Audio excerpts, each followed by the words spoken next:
Again, as Jonathan said, my name is Chris Underwood. I lead core payments here at Roku, and I'm here today to tell you about Roku Pay.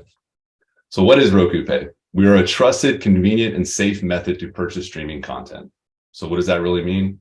Consumers trust Roku Pay to store their payment method, allowing them to conveniently and safely make purchases while on the couch. Next slide. And that is because we are optimized for that 10-foot experience. We continue to invest in managing and offering payment methods that consumers prefer, all while ensuring that we have the most up-to-date method of payment, allowing consumers to not get off that couch. Our investments in payment and product offerings, as well as checkout experiences, continues to evolve, and consumers now have the ability to check out on device using Apple Pay and PayPal, which Gakwi, who leads our consumer engagement team, will talk to in just a bit. Lastly, I wanted to hit on the year in review. As a team, we've done some amazing things in this year. We continue to invest in new payment methods. We're simplifying ways for consumers to pay both on and off device. We've recently launched our new subscription recovery product, which has shown to recover a higher number of subscribers who have previously churned. And we are offering quarterly billing, which gives you, the partners, the flexibility to sell at various product lengths. And lastly, we'll speak to the new RFI improvements that we've introduced this year. Oh, I missed one. We now support the ability to sell a mix of SVOD and TVOD in the same channel. And with that, I'll kick it over to Gakwi, who will talk about the latest in new method of payment investments. Gakwi? Hello, everyone. Can you hear me? So I am, my team leads a consumer engagement team here at Roku Pay. And one of the key important functions that we do is to provide different payment options for our consumer. The method of payment, as we all know, that we want to give consumer choices on how they pay for products. And one of we're very I'm glad to share with the team that we have announced that in August this year we have included Apple Pay as a payment option that the consumers can do on the Roku Pay platform. As most of us may know, the Apple Pay is very popular. Some numbers shows that it's up to about 44 million users in the US alone is using Apple Pay, from paying for groceries in a store as well as paying for products online. Key benefits to Apple Pay: it's a payment, it's a wallet solution. It is easy to use, and it's very safe as well too. That is from a consumer perspective, and from the provider perspective, it provides better security, and it also reduces decline for the payment option. Here is a quick snapshot of what we have launched in August this year.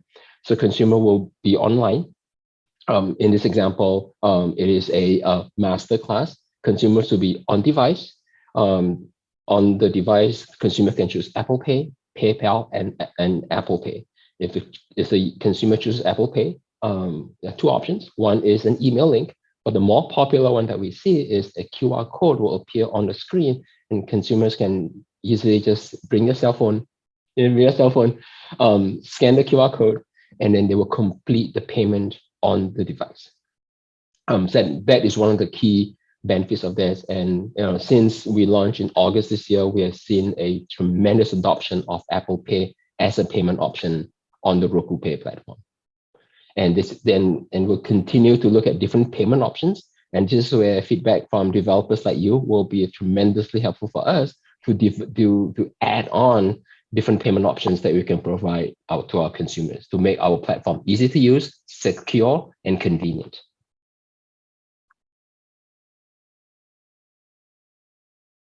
Back to you, Chris. Great.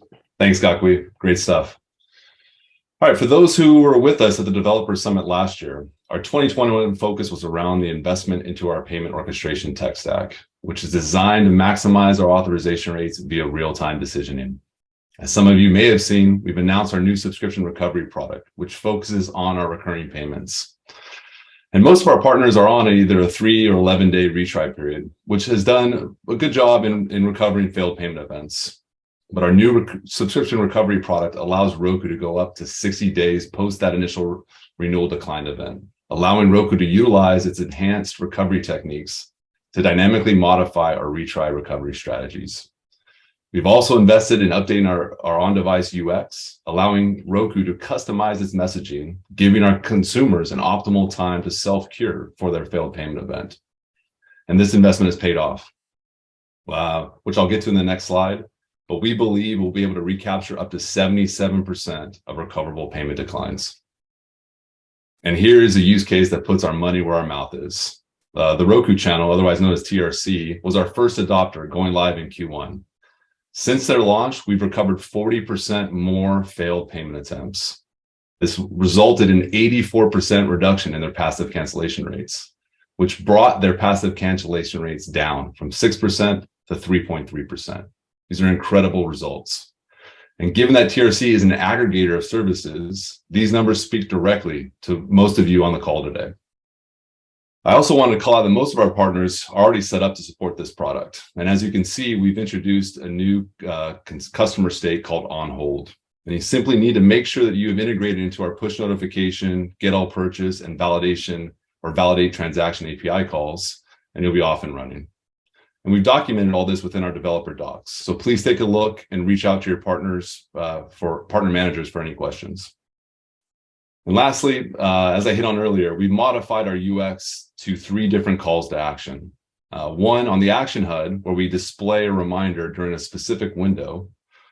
2, for the channel launch alerts, we'll display a dialog box where a consumer selects the channel, or when a consumer selects the channel when they want to update.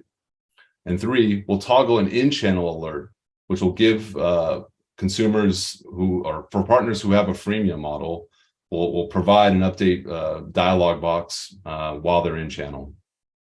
Again, for any questions, please reach out to your partner managers. We appreciate your partnership and look forward to the investment into Roku Pay services. Off to Calvin. Thanks, Chris. Great feature. Yeah, so hi, everyone. My name is Calvin Nguyen. I lead the product and offering for Roku Pay. My team focus is to continue to develop features to support the partner with tools and capabilities to enable the selling subscription or transaction or anything that you want to sell and provide the best customers possible experience. Next slide. So today I'm excited to introduce 2 new features to the partner team. The quarterly billing, in addition to the monthly and the annual plan that we already have. This is the new billing cadence that some of the partner has been asked for, and we are excited to be able to deliver that to you. The good thing about this feature is there is no integration work that is needed from the partner to adopt. All you need to do is to contact our partner team to enable that, and then go to your developed model here.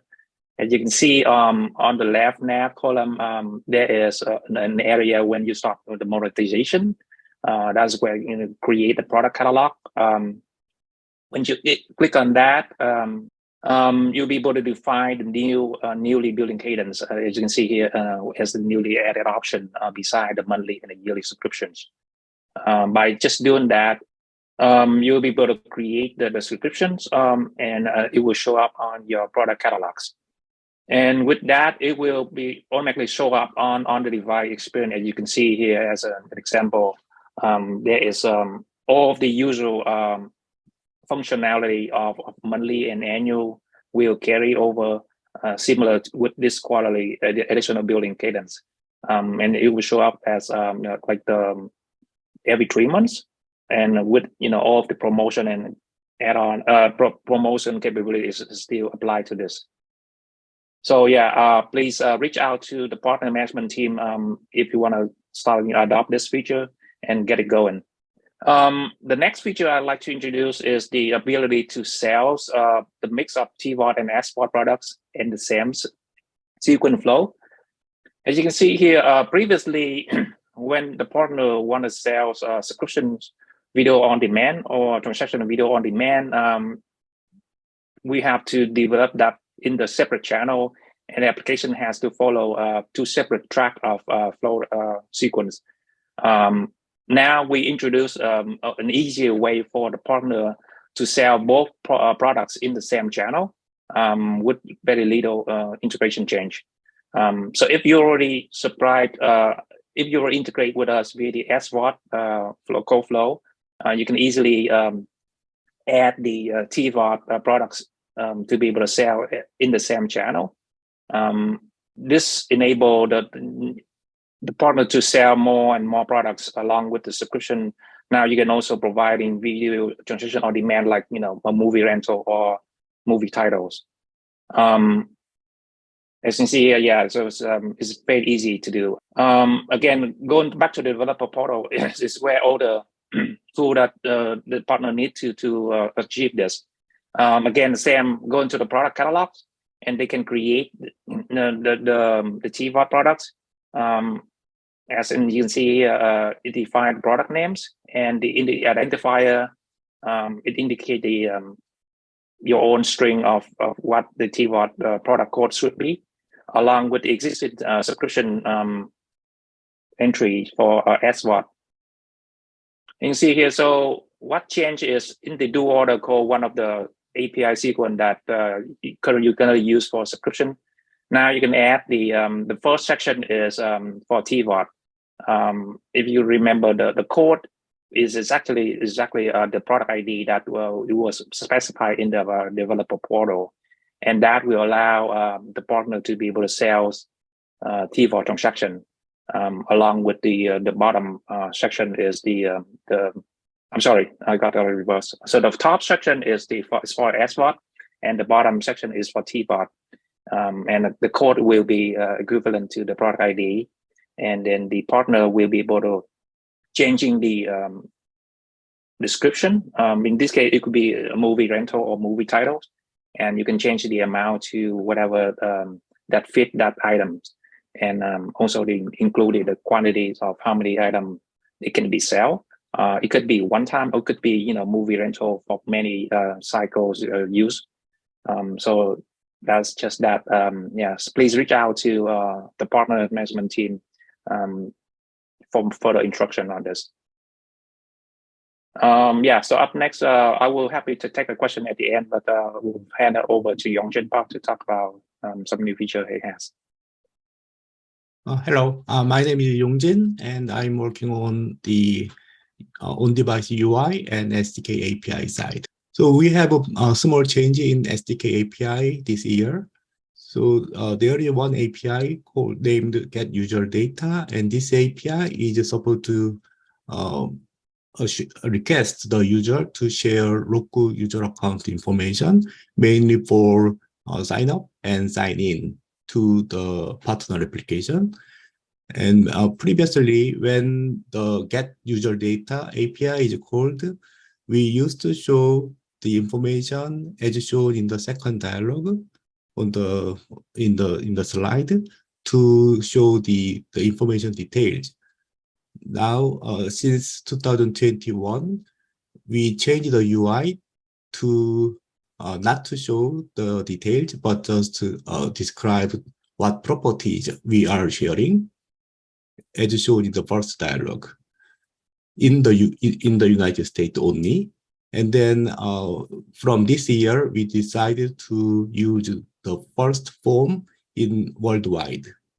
So now, every time the application calls Get User Data, the formula is going to show the dialog as shown in the first screenshot.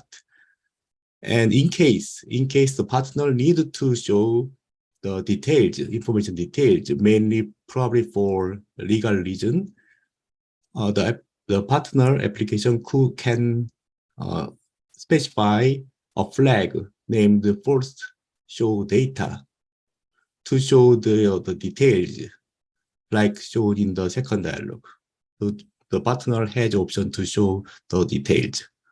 Okay, and then this Get User Data used to work only for the partners who are participating in Roku Pay program. And now the RFI feature is now available for all partners, including the free and enabled channels. Okay, but however, these partners cannot request all data, but the data is shown in the two lines at the bottom. So when the partner calls this Get User Data API for sign-up context, then the partner can request only email address and name and zip code. And if the context is for sign-in, then the partner can request email or phone number. So that's the change we provide this year. Thank you. Okay. So question number 1 comes from Oscar. It's been a while since my latest Roku Pay integration. Is it now possible to develop and test locally without needing to go through all the account setups?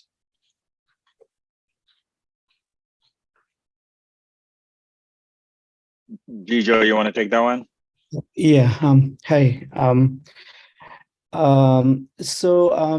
For the integration, we have to. So the challenge in that is, like, for local testing, there are several pieces involved, as most of the developers know, right? Like, they need to have the products and the backend API calls. So testing it locally may not be practically possible at this point of time. But if anyone has any particular requirements requirements or suggestions, probably we can review it, and please reach out partner engineering or partner management team, and we would be able to review it and talk through. At this point, we need to have the setup for testing it.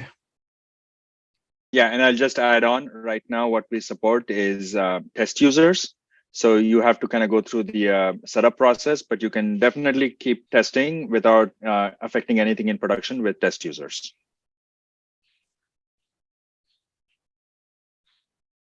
Awesome. All right. From Anonymous, what is the plan to add Google Play? I will take that one. Thank you for the question. And our team is currently in the process of evaluating Google Pay. The things that we look for in a payment option is that it actually benefits the consumer, but it also benefits the consumer in terms of conversion rate, etc., etc. So the short answer to that is yes, we're evaluating Google Pay, and if we find out that Google Pay does benefit the consumer and developer, we will be introducing Google Pay. Okay.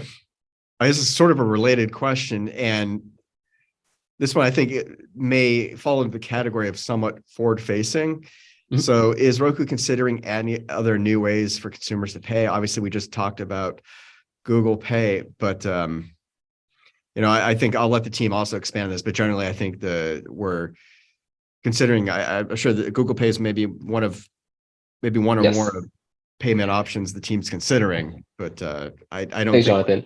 We're not going to be committing to anything here. That's correct. And our team is constantly evaluating through market research and user research for all the payment options that are out there. One thing that I'm as a product science and experience is evaluating is also sometimes providing too many choices is actually not a good thing. So we want to make sure that we provide the right choices for the consumer to pay. So to answer your question, yes, we're constantly evaluating different payment options, but we are also evaluating against providing too many choices, and therefore potentially confusing the consumer, which could result in a bad experience. Excellent. Wow, this one got heavily upvoted. Is there a way to test the Roku Pay implementation on a staged environment as far as validating receipt, Roku push notifications, Roku Pay web services, and so on? Yeah, so this is similar to the other question that was asked about local development. Unfortunately, at this point, we do not have a way to have either a local development environment or a staging environment. The only way to do it would be to set up a test Roku Pay channel, and that's how all of the development and testing will happen essentially in production, but using these test channels. Just want to add that, yeah, you can do that on a beta channel and then quickly convert that to the live channel once you're done testing with it. Yeah, and you can set it up in such a way that all the billing and all of the monetization parts of it don't really get affected. So it is essentially the same as doing it in staging. So it shouldn't really kind of cause any impact on your production channels or environment.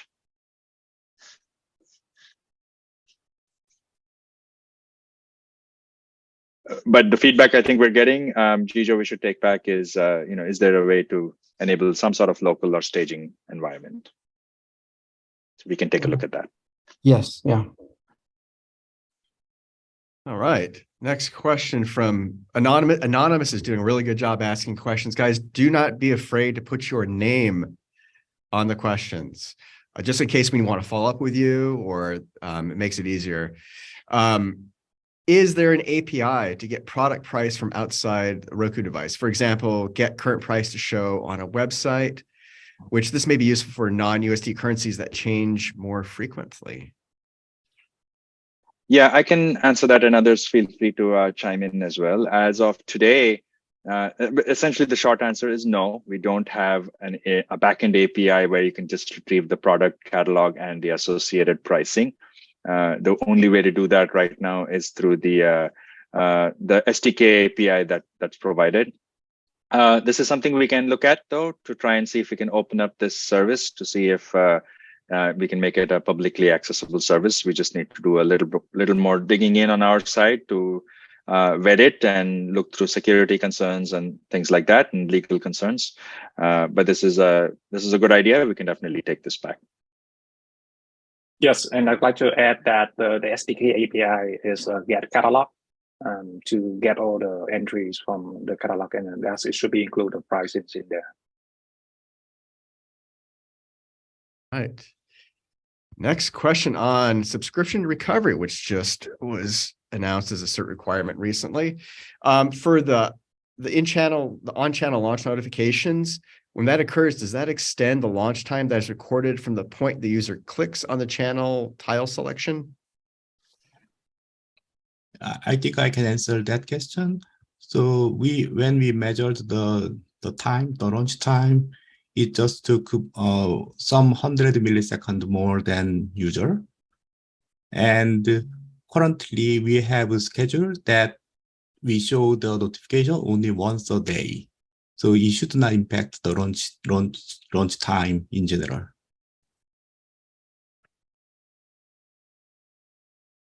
All right. Okay. Apple Pay question. Does Apple Pay result in a larger processing fee for channel partners, or will the processing fees for channel partners remain the same as they are today? Thank you again for the question. The short answer is the processing fee for a channel partner will remain the same for if you use Apple Pay. No change. So that's good news. Okay. Is there any way to do payment for TVOD contents without creating products? If we have a lot of movies with different price, how is it possible to create products for each of them? I can take this one. Yeah, so you don't have to create a single entry catalog for each and every movie. You just need to create a placeholder entry for each of the type, and then from there, the TVOD can be called either with the TVOD code flow or the SVOD, given that the new hybrid channel that we introduced now. And by defining the product code is equivalent to our product ID that defined in the player portal, it will be overriding that placeholder for thousands and thousands of movies that you want to sell. So yeah, there's no need to do all the labor-intensive work for creating each and all movie under their portal. Yeah, if you're looking for more help on how to set up your TVOD channel and sell your transaction-related products, there's a specific TVOD user's guide, and explains how to create that generic category for each of your price points. So definitely, check out the Roku developer docs. There's just do a search for TVOD, and there's a document right there on that. All right, next question. Anonymous again asks, did I understand correctly that AVOD channels are limited in the information they can ask? And this is sort of in the context, limited in the information they can ask as far as an RFI screen, as far as whether it's just, I believe, email and or phone. Yes. So if the AVOD channel partner did not participate in the Roku Pay program, then yes, the information is limited.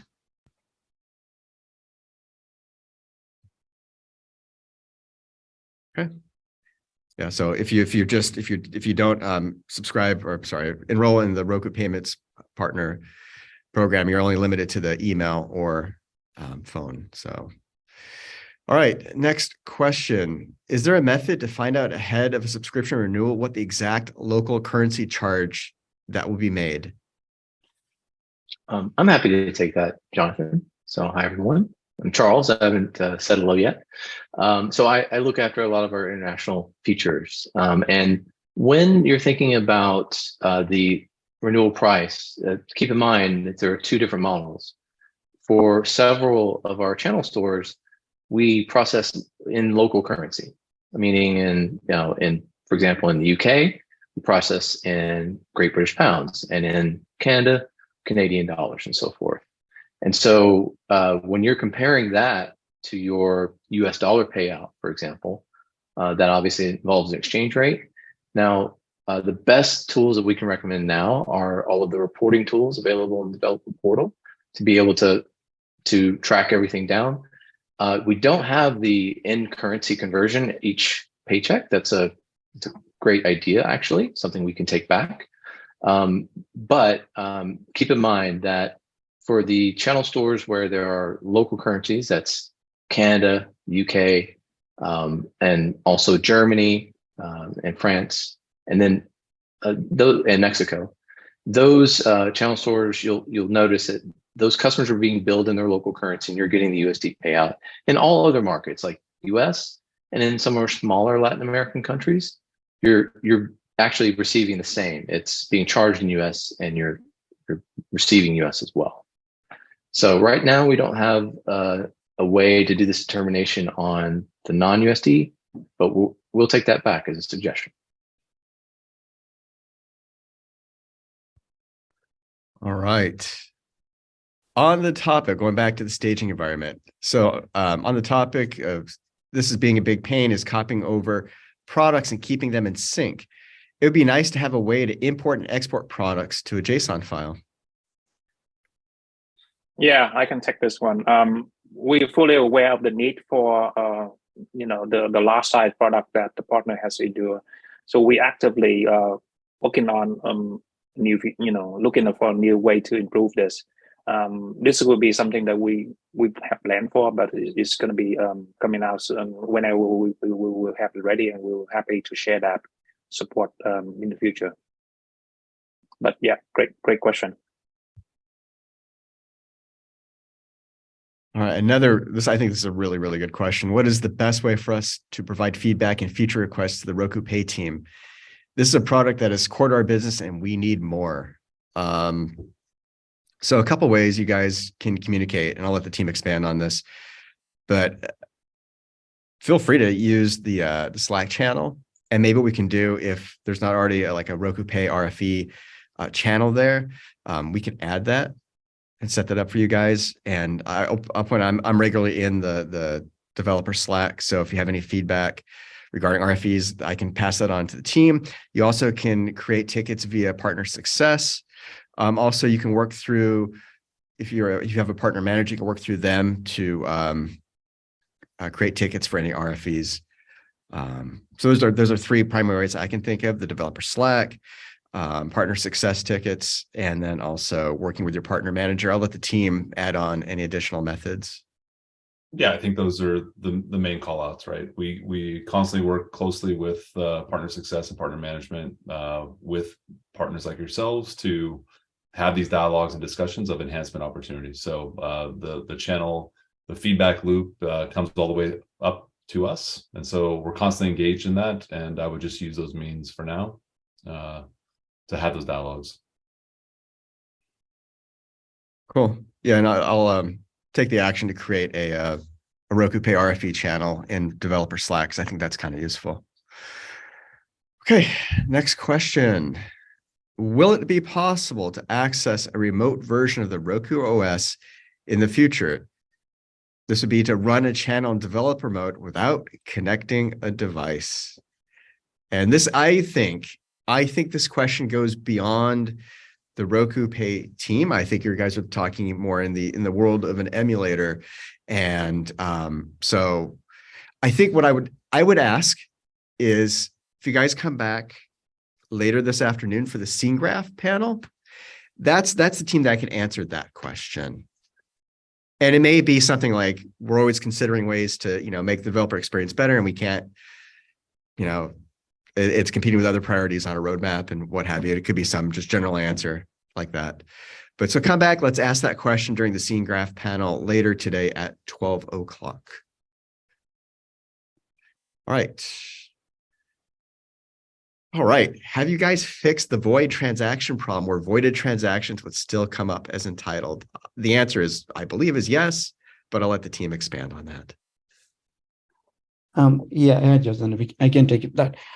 So we are actively working on that. We are aware about there were a few issues which was happening on the transaction verifications.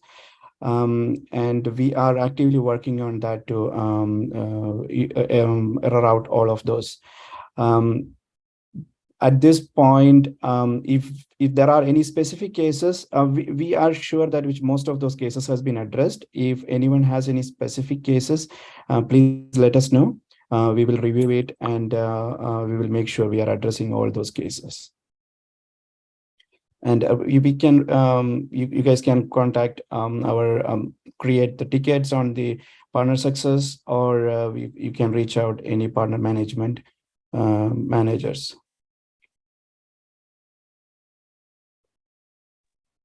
Okay. Would Roku Pay be, sorry, the question, let's try that again. So there's a pricing hole in the tiers for euros. $1.99 is not an available option. Can this be added? Product marketing often opts to exclude Roku from our EU offers because we can't hit the same price point that all their marketing across platforms is advertising. I think we'll take that as a very good feature request, something we'll take back. Now, as we said earlier, we can't commit on timing of different things, but that's a very reasonable request. So we will take that back to see what we can do there. See, there's the beauty of the Dev Summit and these panels. So would Roku Pay be willing to do office hours on a more regular basis, perhaps quarterly?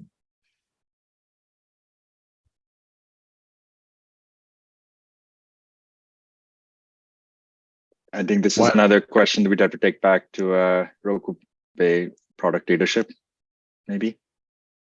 Yes. Yeah. I mean, we already have actively engaged in contact to the partner ourselves with all these upcoming features that we're working on to get a closer look feedback and then improvement. So this is something that we definitely will talk internally and come back to the team.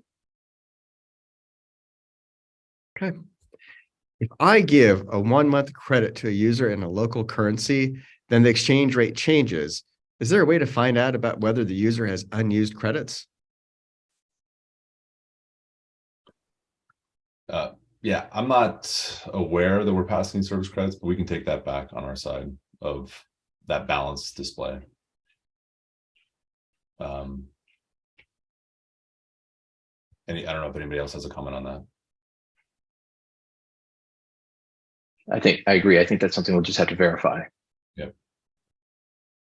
Okay. Are there plans to add 1099 downloads or yearly payout report options to help with tax reporting? Something that's on our radar. I can speak to that. We've heard this from other partners and considering this in our future plans.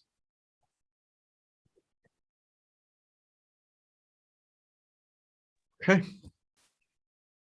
So we've got, this is sort of the last question on the board. You guys feel free to keep posting questions.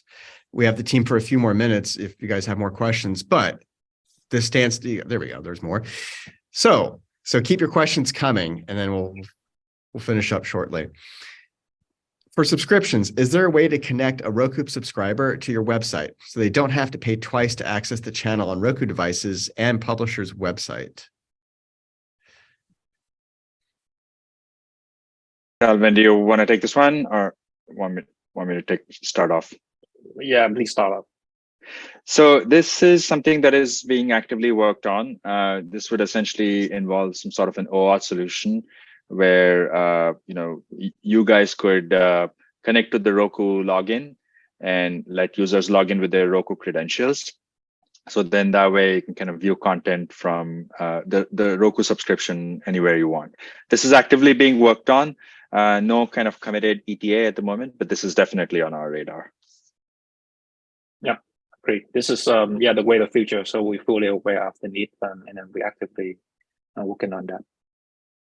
So stay tuned for this one. There should be an OAuth solution coming out at some point in the future. Yeah. Okay. All right. Is there a way to specify a price that is a whole number rather than using the pricing tiers? For example, specifying a yearly subscription at $248.99 looks a lot more cumbersome than $249. Check this one. So right now that is not option. That's not possible at the moment, but we actively consider adding the ability to define the custom pricing based on the partner request. So that is we're fully aware of the need, and then that is we're actively planning for, and so we will starting to introduce that as soon as it's become available. Okay. Can I add a web service URL for push notifications without adding my tax information? This would be for a QA test / staging environment. Yeah, I don't believe we need to have the payment method for set for that. However, if this is specifically for stage environment, then please reach out to your partner manager. We might be able to help you with that.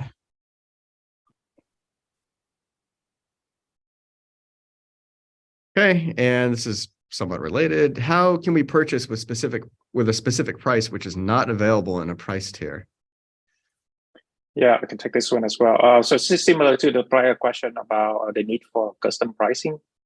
This is something we're planning for. So any other additional price that is you don't see that's defined the price tier, I'm happy to take that as a feature request to add that to support your need. But also in the TVODs, you can also define the pricing in your own there. So that is overriding the placeholder.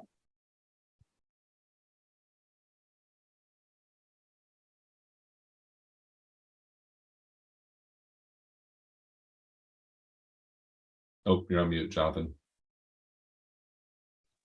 That works a lot better. So we'll just wait a few more seconds to see if there's any last second questions here.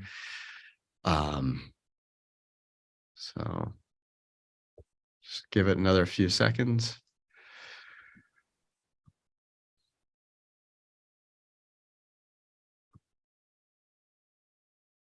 Okay. All righty. So that wraps up our Roku Pay session. I think you guys asked a lot of great questions, and I think this has been very beneficial. I think the team did a great job answering your guys' questions. So just as a reminder, recording this session will be posted on the Roku Developers YouTube channel, the Roku Developer Video Portal, and the Roku Developers channel within the next day or two. Once again, thank you so much for attending. We will start our next session on Roku Voice at 11 o'clock. We look forward to seeing everyone there. Bye. Thank you, everyone. Thank you all. Thanks, everyone.